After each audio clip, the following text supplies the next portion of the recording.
A lot of folks ask me a bunch of questions that are based on their assumptions. They want me to answer, why I would do something that they assumed I did.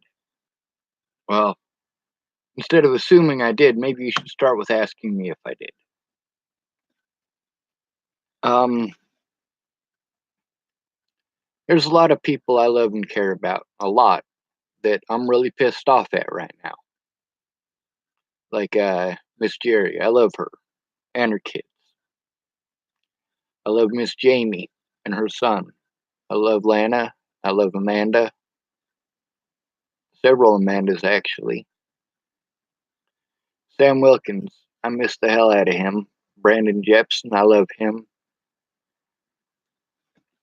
Veronica, I love her too. There's a lot of people I love, and a lot of them I'm pissed off at. Why am I pissed off at them? Because they didn't understand. They punished me because they didn't understand. And then they think that I should just be happy with it. These are all people that I've seen cry over trivial stuff. Stuff that is far, far less trivial or far more trivial than a human life. Human life is important and it's precious to me. When I needed my friends to be honest, they weren't. Not very many of them, anyway. The ones who had the ability to help me out had never been in a situation. And the ones who have been in a situation, well, they don't have the ability to help out. Why is that? It's because those people who know are still going through it. It doesn't stop. When you're the easiest person to victimize in America, people will go at it. They'll go to town. They'll say you're playing victim. You wanted it and chose it. That's the biggest problem with homelessness, is that people assume that you chose it. A lot of people have this glorified vision of what homelessness is in their head. Homelessness is freedom. Sure it is. Homelessness is pursuit. You're pursuing somewhere warm. You're pursuing food, and you're being pursued because you want to be warm and you want food. A lot of these people, they wanted to use the fact that I made them cry. I don't know if it's a fact. I wasn't there to see any of them cry.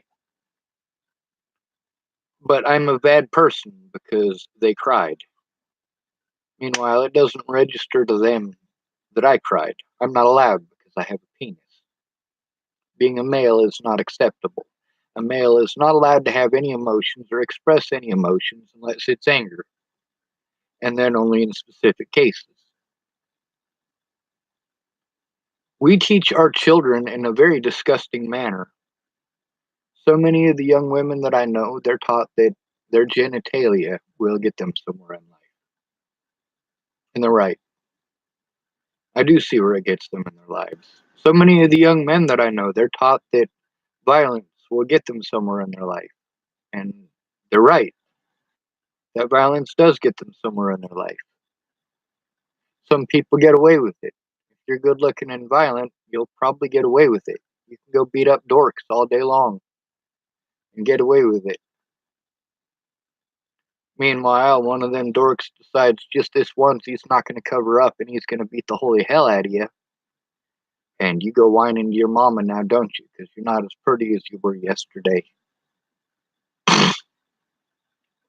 I remember in high school sticking up for people that didn't want me to stick up for them. They would rather get picked on than have somebody stick up for them and end up getting picked on worse. Or get picked on when that person's not there to defend them.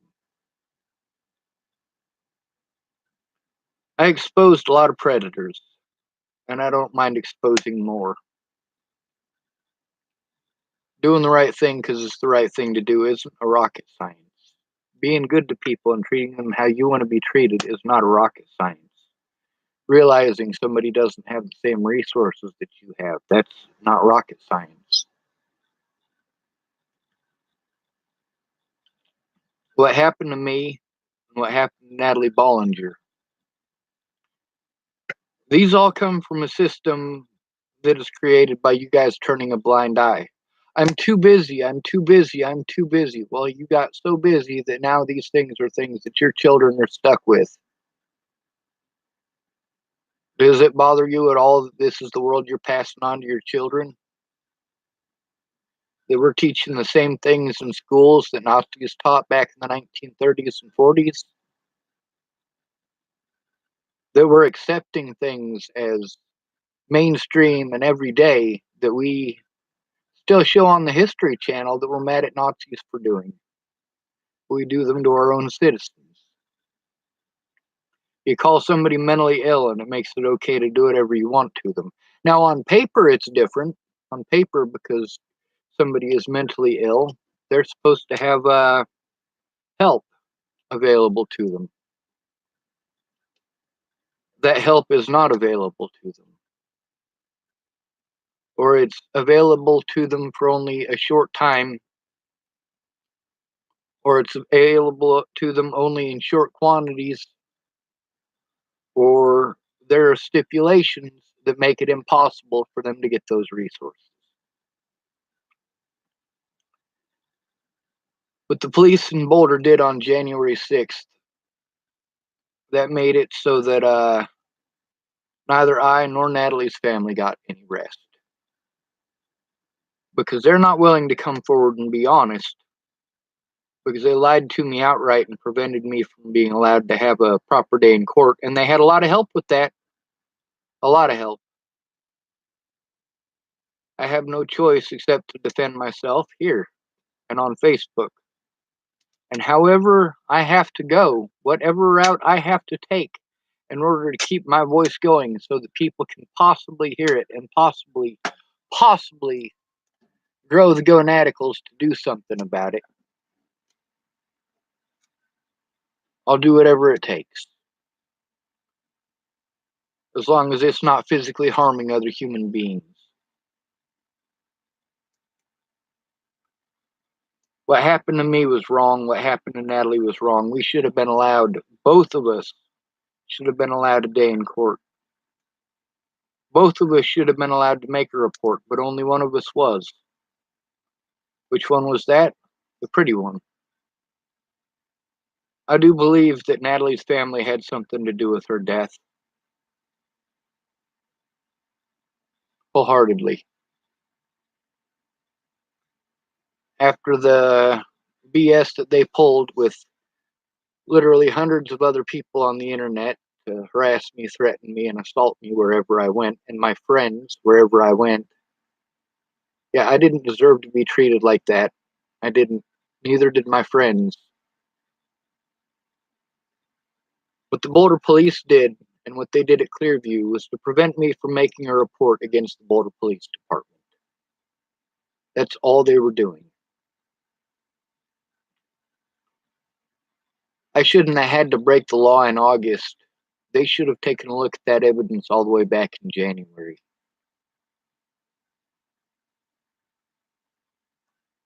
The police should not be allowed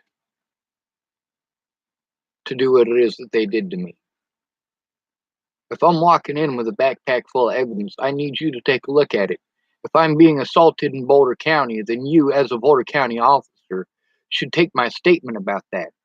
Instead of lying to me about you're going to take my statement and then taking me to a hospital and threatening to shove needles in me. Instead of throwing me down to the floor and then trying to break my wrist, lifting me up off of the floor by my wrist, and then trying to wedge my wrist sideways in the cuffs like it's okay. There are other victims of this.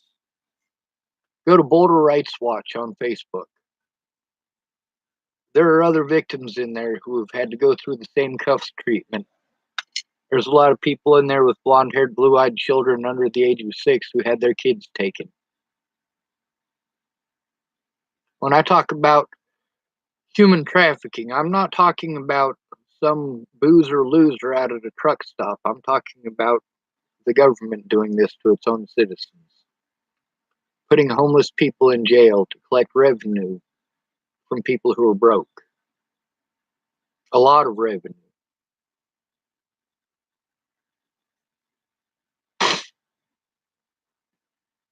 What happened to these people is wrong.